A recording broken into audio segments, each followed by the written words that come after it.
Hello and welcome to Daily News Simplified, an answer to what, why, and how of newspaper analysis from the perspective of UPSC examination. Today we have taken up important news and article that have featured in the Hindu newspaper New Delhi edition dated 13th April 2023. Topics for today's discussion are displayed on your screen, but before moving to the discussion, there are two important announcements for you. The weekly question for the mains answer writing practice has been uploaded on eLearn platform. You can attempt this answer by Sunday and get it evaluated by the Raus IAS faculties. Second important announcement is that Compass magazine in PDF form have been uploaded on the official Telegram channel of the Raus IAS, for which the link has been provided in the description box. So you can directly download the Compass magazine from the official Telegram channel of the Raus IAS. Now let's begin the discussion. Inspiration for this discussion comes from this news which featured on page number 4 of the Hindu newspaper. Now this news is related to recent political debate between the central government and the government of Rajasthan. Honorable Prime Minister recently remarked that railways have grown and improved leaps and bounds, especially after 2014, that is coming of NDA government at the center. Countering which CM of Rajasthan Mr. Ashok Gehlot has said that technological upgradation and upgradation of infrastructure is not an overnight job. We must give due credit to the works of the previous government.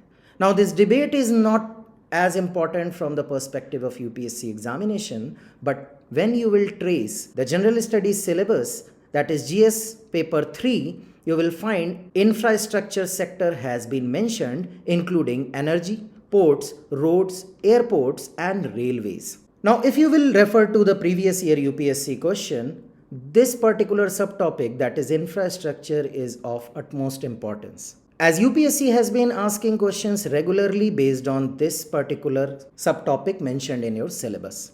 As in 2021, it has asked that investment in infrastructure is essential for more rapid and inclusive economic growth. Discuss in the light of India's experience.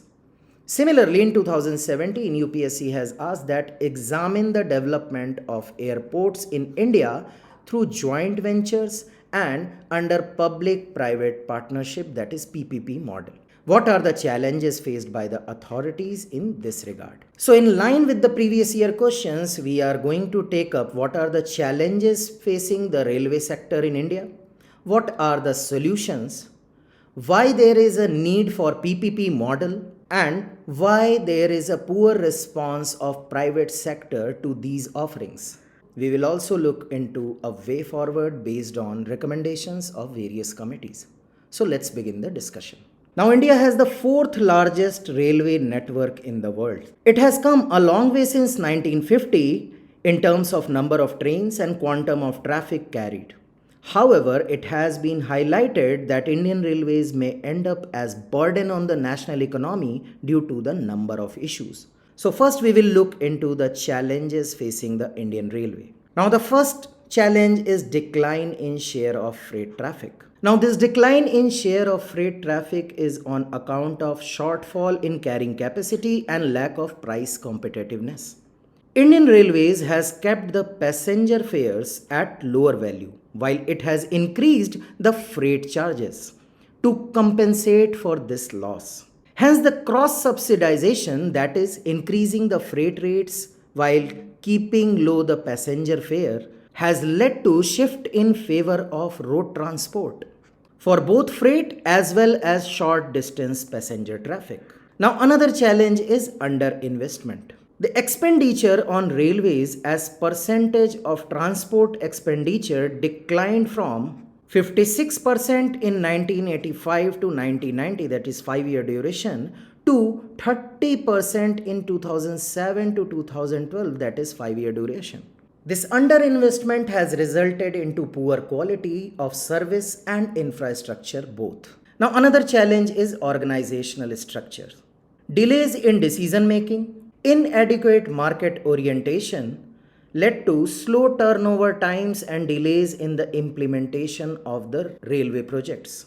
Now these delays have resulted into rising cost of projects as well as has resulted into creating a demand supply match. Now, another issue is internal generation of resources. Now, these resources we are talking in terms of revenues. Now, static and low passenger fare has resulted into lower revenues, while artificially kept high freight rates have resulted into shift in favor of road transport. So, in terms of revenues, both these strategies are of no use, and this ends up in lower level of internal generation of resources. Now, this issue of underinvestment and low level of internal resources have culminated into safety and poor quality of service, which often keeps a large chunk of population away from using railways. Those who are capable of paying high fares prefer airlines over the railways. And considering the latest trends and considering the development of national highways,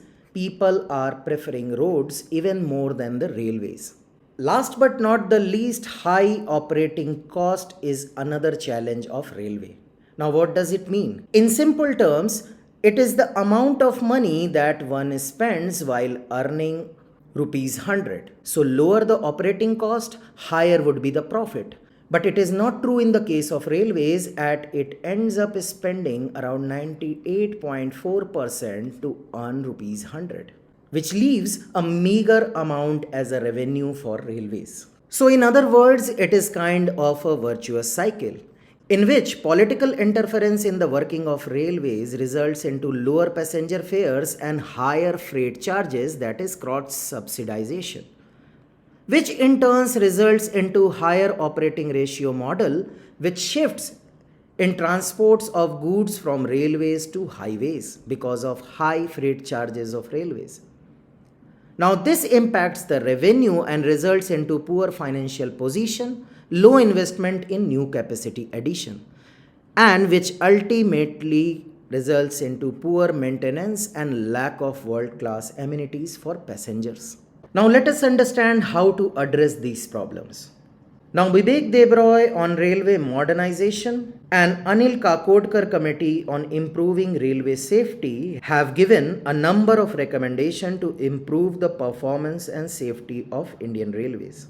The first suggestion is rationalization of fare structure and subsidies by ending cross subsidization, that is higher freight charges and lower passenger fare, which is presently followed by railways. They also suggest that freight traffic should be competitive with the cost of road transportation so that there is an increase in the modal share of the railway. Now another suggestion is independent regulator to determine the tariff and to determine whether this tariff is market determined and competitive. Now some measures have been taken in this direction, as government has approved an independent regulator for railways in the year 2018. However, nothing concrete has been done so far. Another suggestion is focus on core activities of running trains and give up non-core activities such as running schools and hospitals, etc. Another suggestion is accounting reforms. Now, the current accounting system does not provide details of the cost of various activities and services, such as introduction of new trains and scheduling of the stop. It neither tracks assets nor assesses liabilities. Consequently, it becomes difficult to compute the cost and benefit of any project or activity. Hence, in this regard, there is need to adopt accounting reform to track these details. Now, another suggestion is related to financing of projects, for which railways can lease huge amount of land that it holds to the private sector for certain duration of time and earn revenue. Similarly, railways can enter into PPP agreement for the development of stations. Now recently, government is working on this aspect. As you might have heard that recently, Rani Kamlapati railway station, which was previously known as the Habibganj railway station, has been turned into India's first privately owned railway station. And railway is also giving its station spaces for development of malls and shops. So this is a step in a right direction. Now lastly, Kakodkar committee had recommended for an investment of rupees 1 lakh crore over a period of 5 years to improve the safety of Indian Railways. So these are some recommendations as given by Vivek Debroy Committee and Anil Kakodkar Committee, but one important aspect that we must look into in detail is the PPP agreement. So first we must look into the need for PPP, that is public-private partnership. Now first reason for the need of PPP is the demand exceeding the capacity. Now according to data, around 5 crore, that is 15% of passengers could not be given confirmed ticket in the year 2019 and 20. On certain routes, the demand exceeds the train capacity by 30%. So this reason calls for a participation of private sector in the operations of railway also in terms of running private trains. Now some development in shape of IRCTC Tejas train has been done by recent government. But IRCTC itself is a government undertaking, not a private company in a true sense. You may say that this step is just on a trial version. Now another reason that demands for need of PPT is availability of track capacity. Now as you know, 2 dedicated freight corridors have been commissioned. And this will generate additional capacity on routes adjacent to the DFCs, where more passenger trains can be run. So there is a scope for inclusion of private sector in the operations of railways. Now public-private partnership will also solve the need of higher investment in Indian Railways. As in PPP enables Indian Railways to raise revenue to meet its investment needs of around 50 lakh crore between 2018 and 2030. Now Indian Railway has a strong forward-backward linkages, and due to which it has a large multiplier effect of 5. That means investment of rupees 1 which will result into the output of rupees 5. And it has been highlighted by the economic survey of 2014-15. Now lastly, PPP model will ensure benefits to the passengers. And how? With higher service quality and reduced journey time through the introduction of next generation coaches. Now we must look into the working of PPP model. And we will discuss this under 2 heads. First is how the sharing of resources will be done. And second is what would be the payment.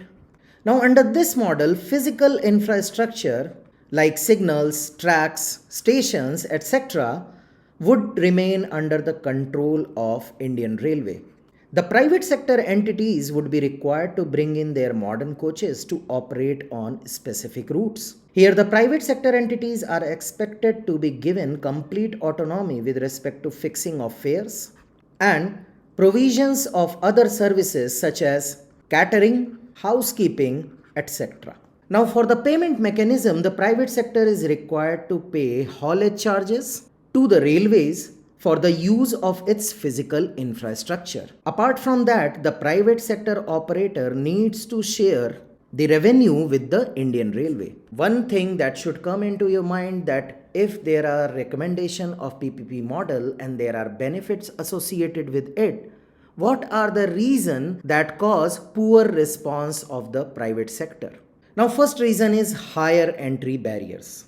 Now private entities required to buy their own fully air-conditioned modern coaches, which are highly costly. Another challenge lies in higher charges. Private entities are required to pay multiple charges to the Indian Railways in form of haulage charges, station usage charges, etc. Plus, they are also required to share certain percentage of their revenue with the Indian Railway. Now, private entities argue that the higher charges reduce their profit margin. Now, another reason is lack of level playing field. Now, trains runs by Indian Railways and private sector would operate on same routes. Presently, there is lack of clarity with respect to whether there would be level playing field between Indian Railway and private sector or not. For example, IR trains may get priority in terms of allotment of platforms, preferential departure and arrival timings, etc. And this confusion keeps private sector away from investing into railway. Another reason is unfair competition.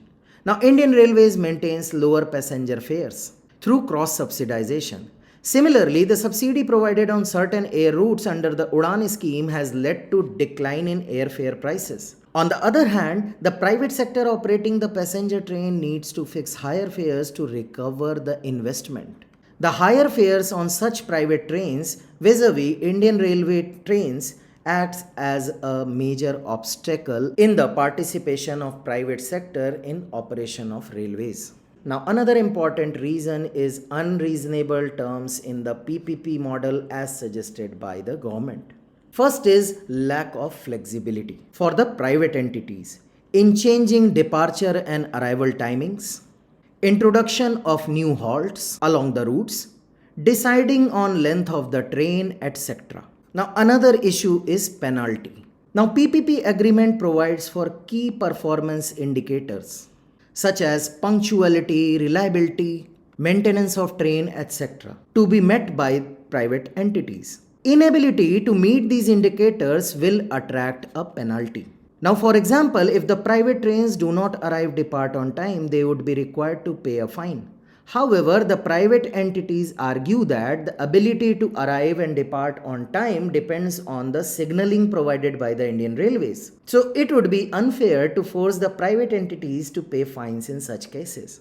Now, having discussed various aspects related to Indian Railways, let us discuss the way forward. The Bibek Debroy Committee on Railway Modernization had strongly advocated setting up of Railway Regulatory Authority of India to ensure success of PPP in Indian Railways. And as we have discussed earlier, that government has given in principle approval of such authority in the year 2018, but nothing concrete has been done yet. The rationale behind setting up of such regulatory authority lies in the fact that presently policy making and the regulatory function are both vested with the Ministry of Railways. Now there is a clear conflict of interest, as the regulator, that is Ministry of Railway, is also the competitor of the private entity. Because of this, private entities would always have an apprehension that policies would be titled in the favor of Indian Railways.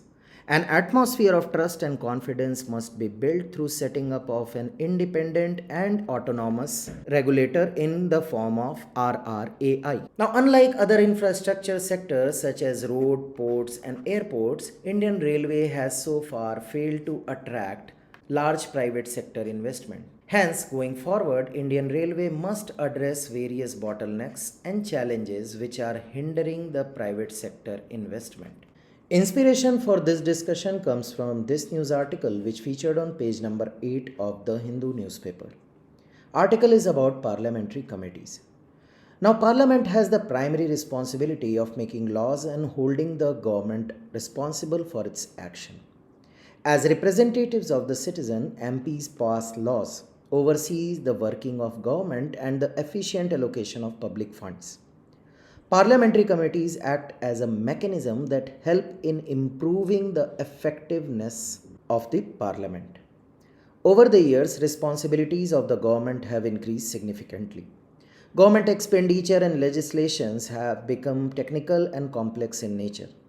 While a significant amount of Parliament's work gets done on the floor of the House, it is difficult for Parliament to scrutinize all government activities in the House in a limited time. Thus, parliamentary committees were constituted to examine proposed legislations, government policies and expenditure in detail. They also examine petitions from the public, check whether rules framed by the government are in consonance with the acts of parliament and help manage the administration of parliament. Deliberations in committees present several advantages. Committees can get inputs from experts and stakeholders on various matters. However, there are several areas where committees need strengthening. For example, all bills are not referred to the committees. They are thinly staffed and do not have full-time technical expert support. Further, attendance of MPs in committee meeting is about 50% only, which is lower than 84% attendance seen during the parliament sittings.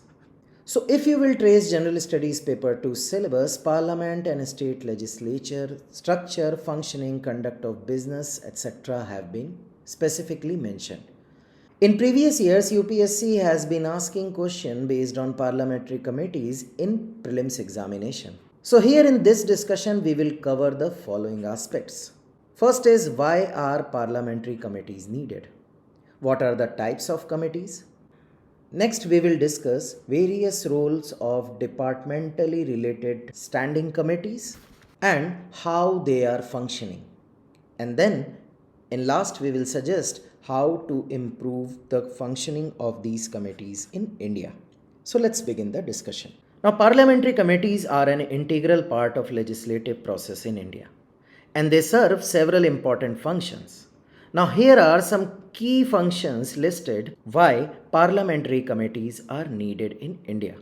So, first is for detailed examination of bills and other matters referred to them by the parliament. This allows for a thorough review of legislation, including its various aspects such as legal, technical, financial, and policy implications. The committee can also seek input from experts and stakeholders, which helps in making informed decisions about the proposed legislation. Now, second significance lies in the oversight of executive action. They review the policy, program, and action of government departments and agencies to ensure that they are being implemented effectively and efficiently, and to hold the government accountable for its actions. This helps in ensuring transparency and accountability in the functioning of the government. Next is examination of budgetary allocations. Now they examine the estimates of expenditure, proposals of new spendings, and the outcomes of past spending to ensure that public funds are being utilized efficiently and effectively. This helps in ensuring that taxpayer money is being spent wisely and in the best interest of the public. Now, another significance lies in public participation. They often invite input from public, civil society organization and other stakeholders, and conduct public hearing on important issue. This allows for a diverse range of perspective to be taken into account in the decision making process and promotes participatory democracy. Now, another significance lies in expertise and specialization. This allows for in-depth examination of complex issues, as the committees can draw on the knowledge of experience of their members. It also helps in bridging gap between legislation and implementation, as the committees can provide valuable insight and recommendations for effective implementation of laws. And lastly, the significance lies in efficient and specialized functioning. Parliamentary committees are smaller and more focused than the full parliament, which allows for more efficient and specialized functioning. Committees can delve into issues in detail, conduct hearing, and interact with the stakeholders, which may not be possible in the larger forum like that of Parliament. This leads to more comprehensive and informed decision-making process. So overall, parliamentary committees play a crucial role in the Indian legislative process by providing a platform for detailed examination, oversight, public participation, and specialized expertise.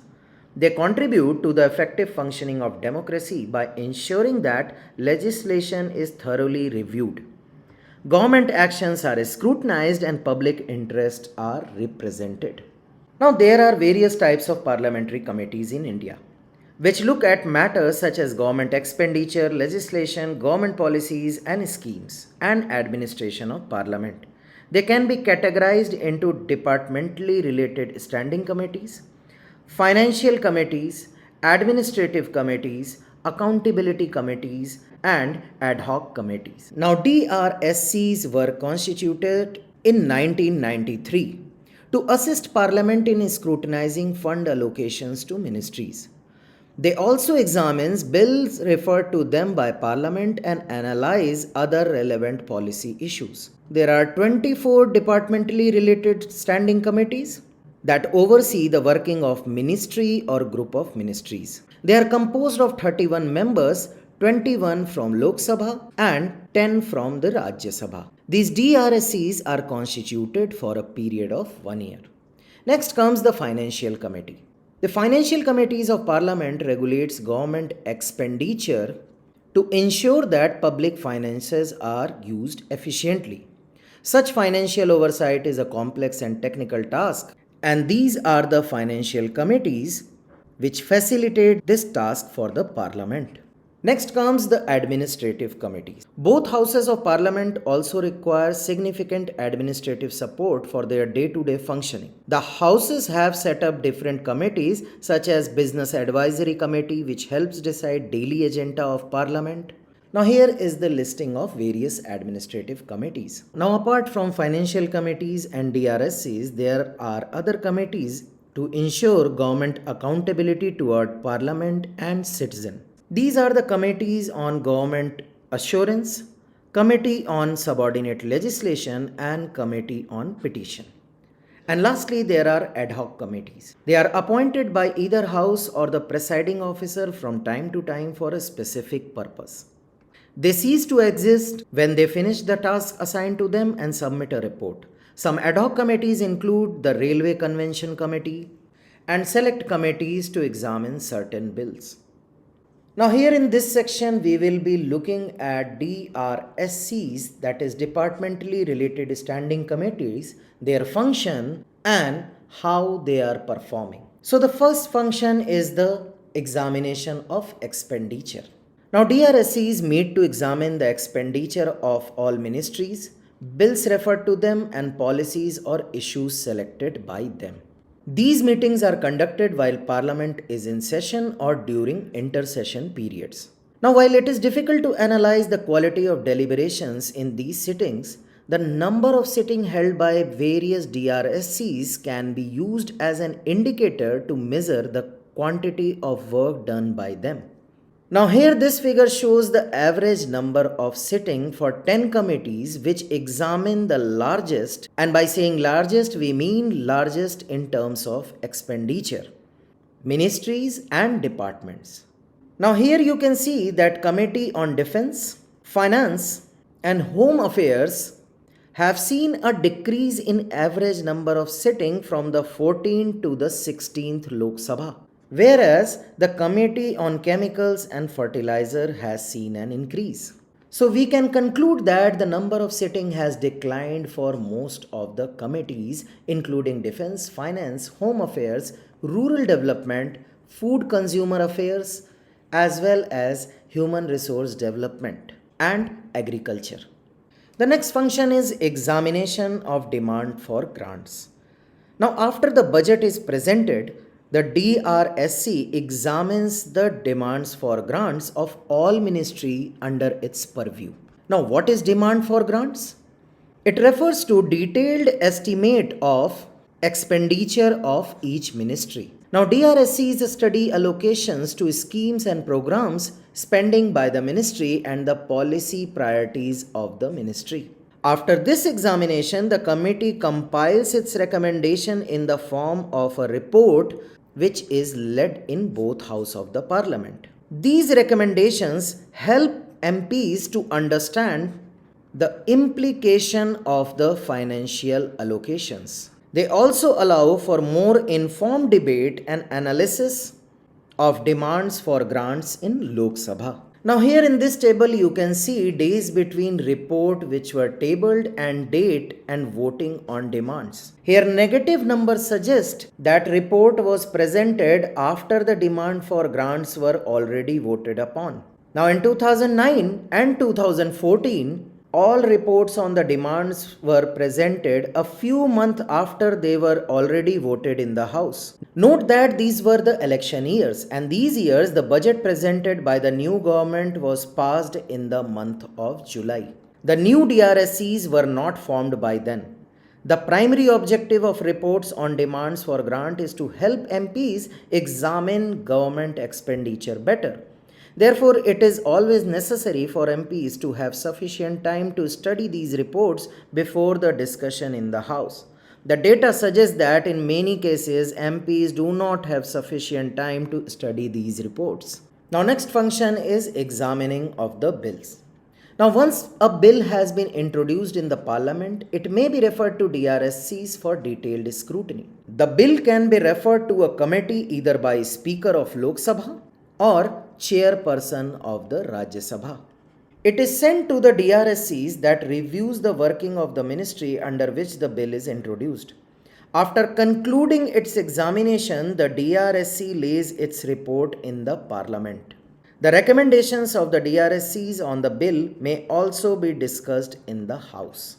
Here note that a bill passed by one House can still be referred to a committee by the other House. For example, in the 16th Lok Sabha, the Motor Vehicles Amendment Bill 2016 were referred to DRSCs as well as select committees. DRSCs were given the responsibility of scrutinizing the bill because Parliament does not have the time and expertise to analyze each bill in detail on the floor of the House.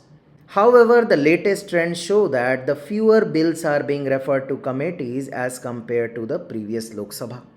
Now, every year, DRSC selects subjects for detailed examination. These subjects could be on existing or potential issues that could come up in the sectors that the DRSC looks at, or implementation of programs by the relevant ministry. For example, some of the subjects identified for examination by DRSCs include state of the Indian economy, implementation of the Ayushman Bharat Yojana, and digital payment and online security measures for data protection. Now, after examining bills, demands for grants and issues, DRSCs prepare report and table them in the parliament. Subsequently, the DRSC also submit action taken report which show the recommendations accepted by the government and the progress made on them. The acceptance rate varies across the committees. The acceptance of recommendations. Now, during the 16th Lok Sabha, total 2038 sittings were held by DRSCs, and they submitted around 1111 reports. On average, DRSCs published one report in 1.8 sittings. Average sitting taken to publish one report vary across various DRSCs. However, it is difficult to evaluate quality of these deliberations without analyzing each report. Now, parliamentary committees hold several meetings to conduct in-depth analysis of various issues through extensive deliberation among members. Success of the committee system depends on the participation of members in these meetings. Though committee meetings are conducted in a closed-door environment, Lok Sabha publishes the attendance of members in these meetings. And as we said in the beginning that average sitting lies around 50%, as you can see here, this data from 2019 to 2014, average attendance in meeting lies at 49% only. So the committees in India, like any other organization or system, can be improved through various measures. Here are some suggestions. First is diverse and competent membership, which brings a wide range of expertise and perspectives. This ensures that the committee is able to effectively address the issues at hand and make informed decisions. Now, transparent and inclusive processes, including clear rules of procedure, open meetings, and opportunities for public input. This promotes accountability, fairness, and wider stakeholder engagement. Another suggestion is adequate resource and support, including budgetary allocation, administrative assistance, and access to relevant information and data. This enables committee to function effectively and efficiently. Now, committee should have a defined timeline for completing their work and submitting their recommendations or reports. This prevents undue delays and ensures that the committee's work is timely and relevant. Recommendations should be seriously considered and implemented by the relevant authorities. This helps ensure that the committee's effort result in tangible outcomes and real impact. Now, committee's performance should be regularly monitored and evaluated to assess their effectiveness and identify areas for improvement. This helps in continuously enhancing the functioning of committees and making necessary adjustments. Now, work on capacity building and training to enhance their skills, knowledge, and understanding of the committee's mandate and processes should be done. This helps in improving their performance and overall effectiveness. Now, periodic review and revision of the committee's structure, mandates, and processes can help identify gaps and areas of improvement. This may involve restructuring or redefining committees to align with changing needs and priorities. Now, last but not the least, utilization of technology holds importance in this aspect too. Committees can leverage technology for better communication, coordination, and documentation. This may include the use of online platforms for meetings, document sharing, and data analysis, which can streamline committee processes and enhance its efficiency. By implementing these measures, committees in India can be improved to function more effectively and contribute positively to the decision making and policy formulation process. The next topic of discussion is based on this news, which featured on page number 7 of the Hindu newspaper. Now, the article reflects that everything is not well in the Communist Party of India. And by saying Communist Party of India, we mean Communist Party of India Maoist. Now, this party, besides waging an armed struggle to capture political power, also claims to fight for gender equality. The Maoists profess discipline and integrity, but exploitation of women in the party is a stark reality. So, women who join the party in the hope of bringing about a revolution for the proletariat and the landless class are often subject to the same structural violence that they are supposed to fight. So, if you will look into General Studies Paper 3 syllabus, linkages between development and spread of extremism is important. Apart from this, role of external state and non-state actors in creating challenges to internal security is also mentioned.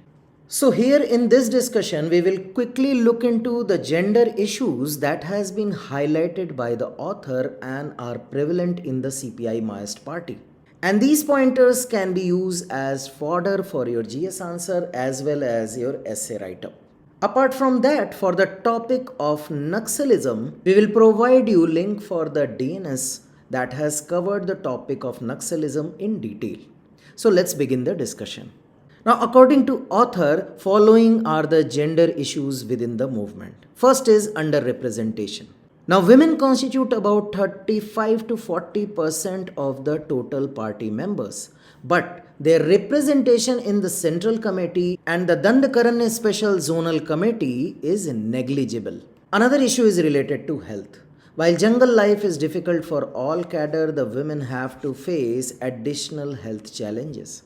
Now, the women cadre in the CPI Maoists don't even get sentry duty off and need to be alert all the time with a gun. In addition, they have to walk for miles daily to change their location. Another issue is ignorance to their basic necessities. They are not permitted to liberally use water. Each cadre has to carry water in bottles for her own use. It is taboo to use water from streams or ponds for washing, and women are at the mercy of their unit commander who carries some medical necessities. Most women who are not conscious of their nutrition intake, particularly iron, become anemic. Now, major cause of worry is exploitation. There are instances of women cadres dying by suicide on account of ill treatment or suspicion. Now, for the broader topic of Naxalism, you can refer to DNS dated 6 January 2022. In this discussion, the origin, reason of its spread, government steps, and way forward for the Naxalism has been covered in detail. So the last topic of today's discussion comes from this news, which featured on page number 9 of the Hindu newspaper. Now, the third season of operation for the Large Hadron Collider, that is LHC, started on 22nd April 2022. The LHC is set to run for close to 4 years at a record energy of 13.6 trillion electron volts, that is TeV. Now, if you will trace GS syllabus in General Studies Paper 3 syllabus, science and technology developments and their application and effects in everyday life has been mentioned. So here in this discussion, we will be covering important details and facts related to Large Hadron Collider from the perspective of prelims examination. So let's begin the discussion. So first, try to understand what is hadron. Hadron is defined as a subatomic particle which is composed of two or three fundamental particles known as quarks. And these fundamental particles are held together by strong interaction, that is strong nuclear force. Example of hadrons are protons and neutrons. And subatomic particles are the smallest known units of matter and the building blocks of all things. Now, Large Hadron Collider is the world's largest and most powerful particle accelerator. European Organization for Nuclear Research, that is CERN, built LHC between 1998 and 2008 in collaboration with around 10,000 scientists from hundreds of universities and laboratories. It lies in a tunnel that is 27 km in circumference and as deep as 175 meters beneath the France-Switzerland border near Geneva. And how it functions and what are the outcomes? Let us understand this. Inside Large Hadron Collider, two high-energy particle beams of protons are directed at each other at nearly the speed of light. And they are made to collide in the 27-kilometer ring of superconducting electromagnet. The magnetic field created by the superconducting electromagnet keeps the proton in tight beam and guides them along the way as they travel through beam pipe. These collisions generate new particles, and using detectors, scientists study their properties and interactions, providing insights into the fundamental laws of the universe. Now, one important discovery includes the discovery of Higgs boson. The ATLAS and CMS detectors helped in the discovery of Higgs boson in the year 2012 and confirmed their finding in the year 2013. So what are the issues with LHC? LHC has not been able to find new physics. And what does that mean? It is the collective name for particles or processes that can explain the nature of dark matter or why gravity is such a weak force, among other mysteries. The LHC has tested some of the predictions of theories that try to explain what the standard model cannot and has found them inadequate and incomplete. And there are some future goals too. It is being planned to improve LHC's luminosity, which is a measure of machine's ability to produce particle interactions of interest. And target is to improve this luminosity by 10 times by the year 2027 through upgrades. Also, it is envisioned to build a bigger version of LHC based on the hypothesis that such a machine will be able to find new physics at even higher energies. So in this part of the discussion, we will be looking at some other important news that have featured in today's newspaper, and we will provide you link for the previous edition of DNS where those topics have been covered holistically. So the first news in this line is featured on page number 6 of the Hindu newspaper. News is about how much is the health system of India is prepared to face the fresh rise in COVID-19 cases. Now, if you want to cover the health sector and issues related to it in detail, you can refer to DNS dated 4th March 2023. Here, health sector has been covered in detail, covering all the aspects like challenges, solution, and way forward. Another news that featured in today's newspaper was this news, which talks about consumer inflation, and it featured on page number 1 of the Hindu newspaper. Now, concepts and facts related to inflation and its measurement has been extensively covered in DNS dated 11th December 2022. So if you want to cover topic of inflation in detail, you can refer to this DNS dated 11th December 2022. That's all for today. Stay tuned for more such updates.